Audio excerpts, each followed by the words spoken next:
Hello everyone. In this video, we are going to use GeoStudio QUAKE to model soil structure and interaction. I'm going to create a new project. Here you can click on the new or choose the analysis that you want. And I'm going to use QUAKE. So I will be using this.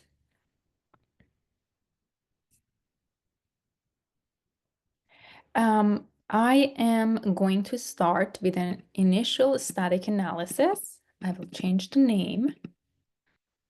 Initial static. The rest you can leave it the same. I'm also going to change the name of my project to SSI Test 1. And I'm going to save this on my laptop as SSI Test 1. Okay, so now, after we're done with the initial static, we are going to add another analysis for the dynamic analysis. But for now, I'm going to draw the geometry, define the boundary conditions, define and assign regions, materials, and mesh, and then we will run the static analysis to make sure there's no error in our modeling. And then we are going to start modeling the dynamic analysis. So I'm starting with checking my units. I do want to use metric units, so I'm just going to change these. And then I'll close this. Then the first step after changing the unit is to sketch our axes. And that depends on the size of your geometry. And based on what I have, I'm going to use the max X as 45 meters and max Y 35 meters. And I'm not going to use the auto increment. I want 5 meters by 5 meters. Actually, if I do click on that, the auto, then no, it doesn't look good. It would be nice to have it on the defined mesh, but I'm just going to change it to 5. So I have these axes here. The next step is to draw our points. I do have the points in Excel, so I'm just going to copy them and I go draw points or no, define points. And I right click and paste them here. And then I'm going to close this window. Okay, we have the points. Now we can draw our lines. So I'll go here. I'm just going to go around my structure. Just going to zoom it to fit to my screen.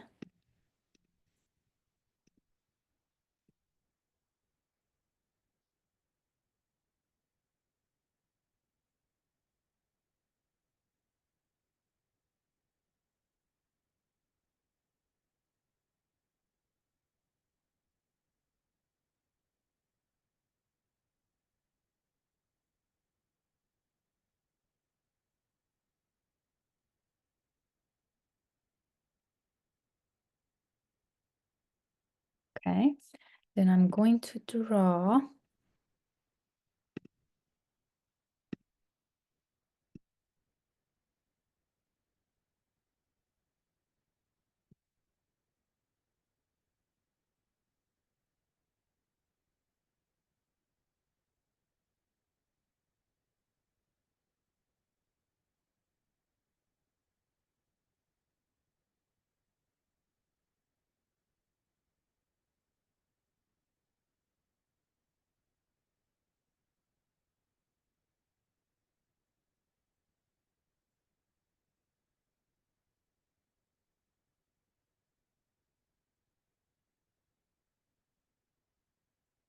okay, so we are done with our drawings.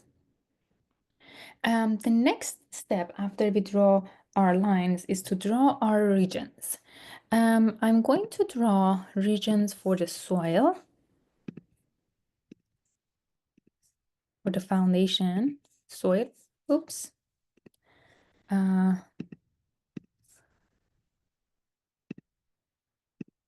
regions.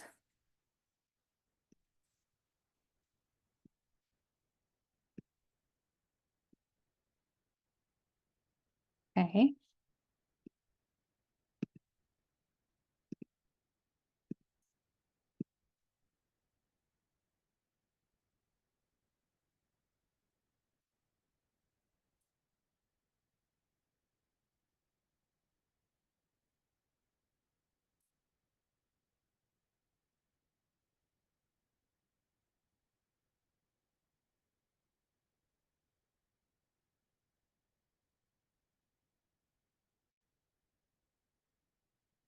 Okay, that's for the soil. Also, I'm going to define regions for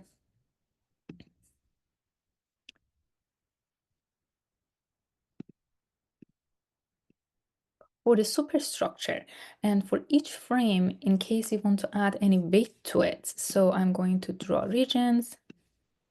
I'll go here. That's one area, one level.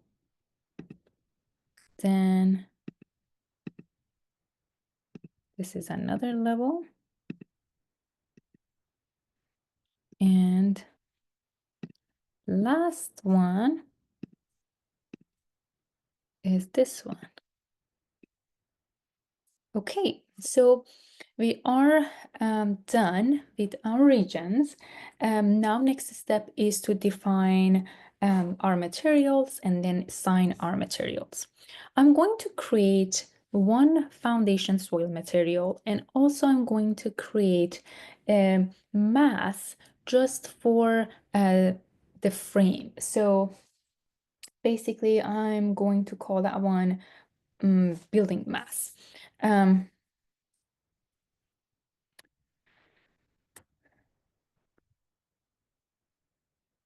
Okay, so define materials, add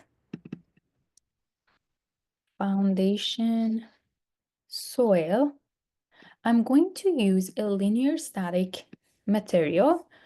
For unit weight of the soil, I'm going to use 20.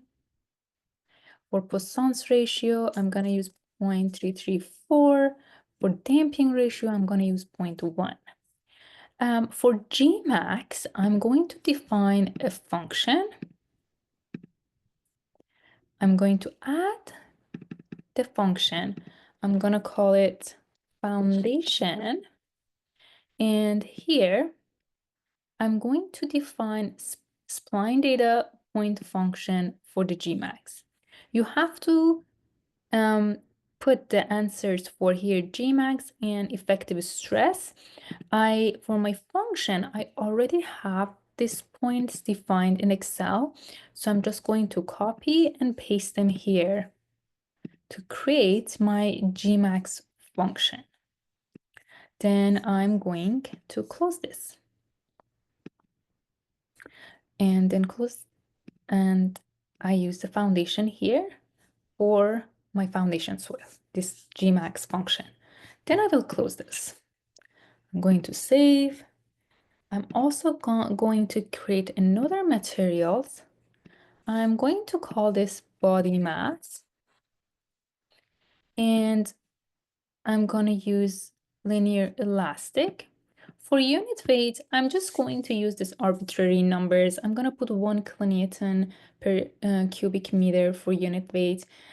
Basically, you have to find you have to use a unit weight that when it multiplies by the area of your region, then that will give you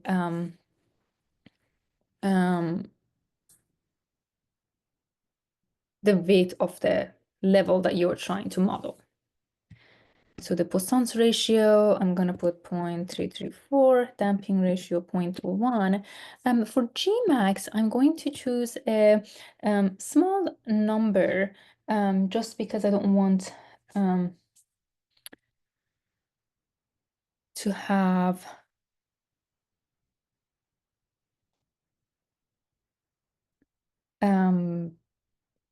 a lot of force being absorbed by the material. Okay, so I'm just going to put here thousands kilopascal.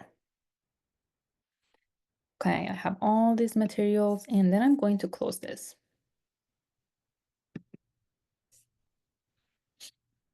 So note that for the initial static analysis, I'm not going to assign the body mass to my frame. I'm just going to focus on the soil to see how the initial static or static forces will affect the soil.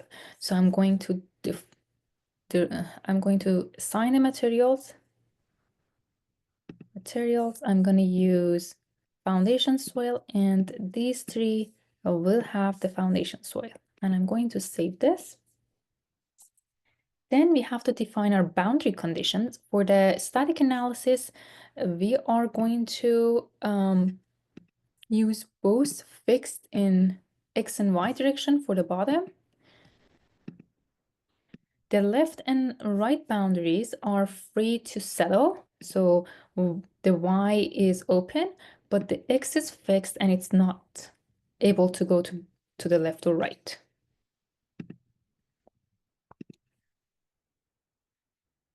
Okay. Now I can define the mesh or draw the mesh. I'm going to use 1 meter for element size.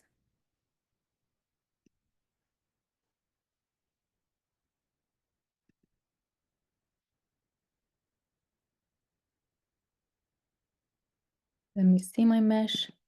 Okay, that looks good. And now I'm going to save this. Now we are ready to run our static analysis and make sure there's no error with it.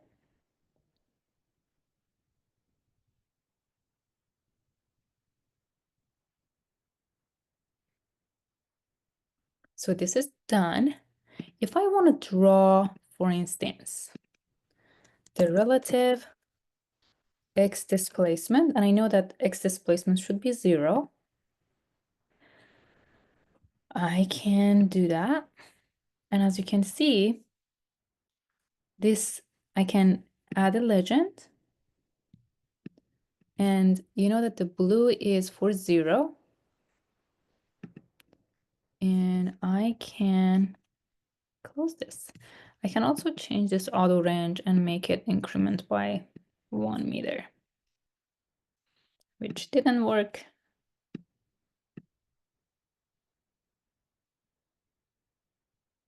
I'll just keep it as it is. Okay, so I'm going to save this. You can also see other stuff. For instance, I can see the effective stress in the soil. So I'm going to add another one, stress. I'm going to use effective stress. And here we can show 10 kilopascal and close this. And that would be the value of stresses, as you can see, increases with depths. Okay, so I'm going to get back to the definition window. So here we have results and we have a definition. So I'm going to go back to this. And now I'm going to add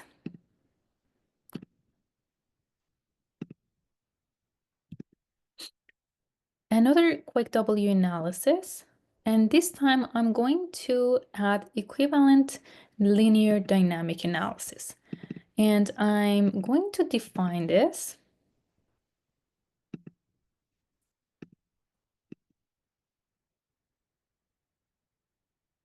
So here, I can rename this to shaking. The parent analysis is the initial static because we're going to use whatever information we have after the initial static analysis to use for dynamic analysis. So our Um, Parent analysis, which will be used for as initial condition, would be our initial static analysis. And that would be the last time step. We don't have any poor water pressure, unit weight is correct. Convergence, you can leave it max number of iterations as 5. Here you have to define your earthquake loading. So I'm going to click on this, and I have the record in Excel, so I'm just going to copy paste it here. I have the values for time and acceleration.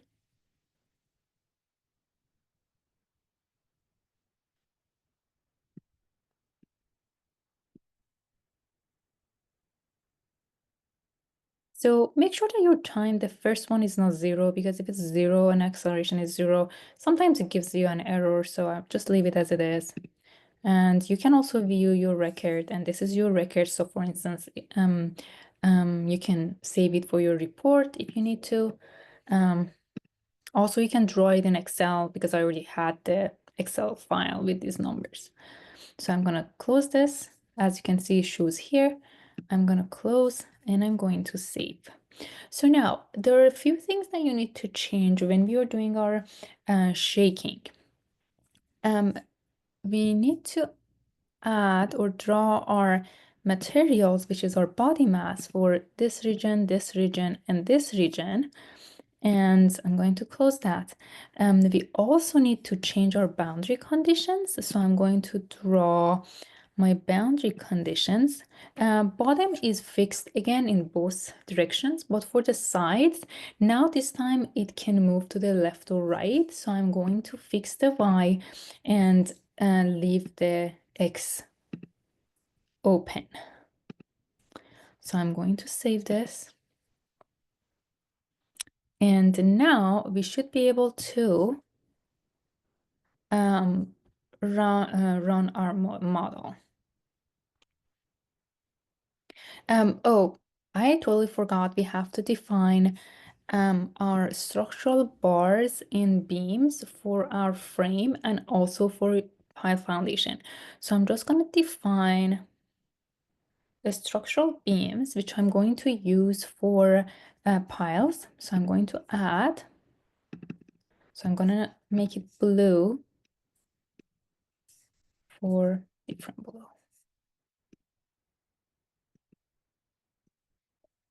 For piles. For elastic modulus of the pile, I will be using 10 to the 8 kilopascal. For cross-sectional area, I'm just going to use 0.001 square meter. And for moment of inertia, I will be using 0.0001 meters to the force. And I'm going to close this. And then I will draw my structural beams here and here. And these are my piles. So I'll save this. Then I'm going to define my structural bars for my frame. So I'm going to add, I'm gonna name this as bars. For elastic modulus, I'm gonna use 10 to the 8. For cross-sectional area, I'm gonna use 0.001.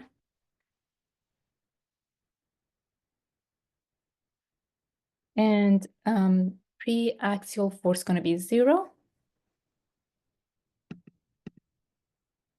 And I'm going to close this. Then I'm going to draw materials or structural bars, draw structural bars. And did I use the same colors?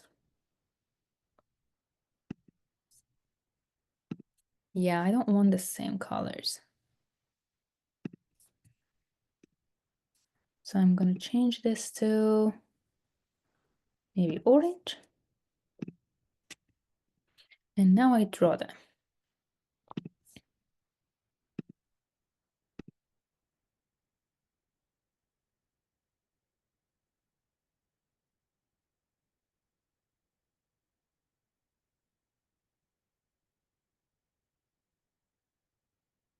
So I'm going to save this. Okay, so now let's run this analysis and see what we get.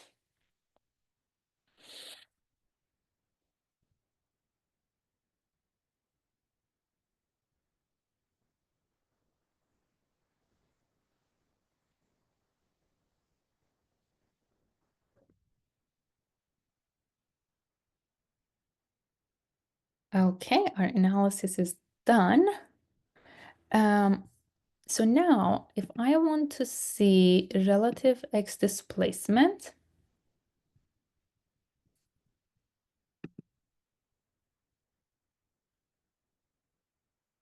um, let's see.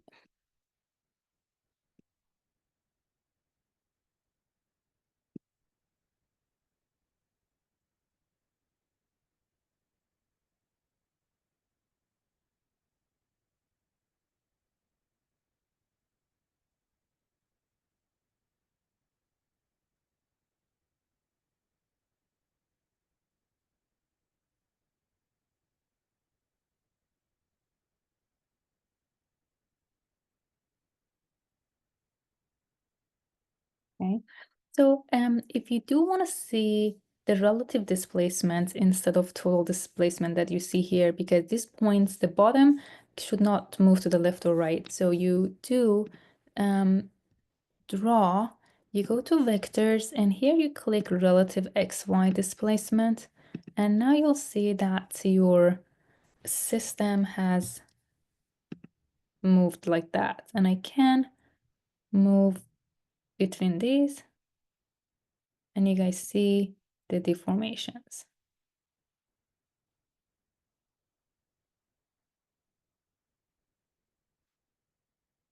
And you can also draw other graphs.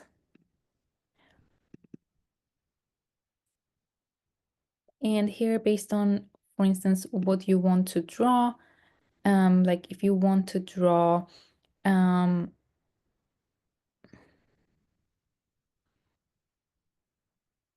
displacements, you can draw them here, x displacement or relative x displacement. And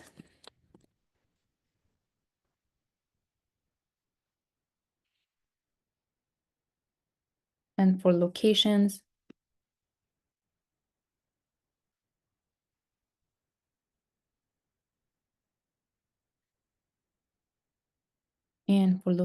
for instance, you can set this point and show graph, and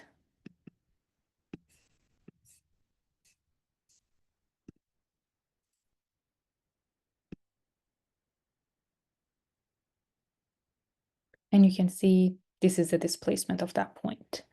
You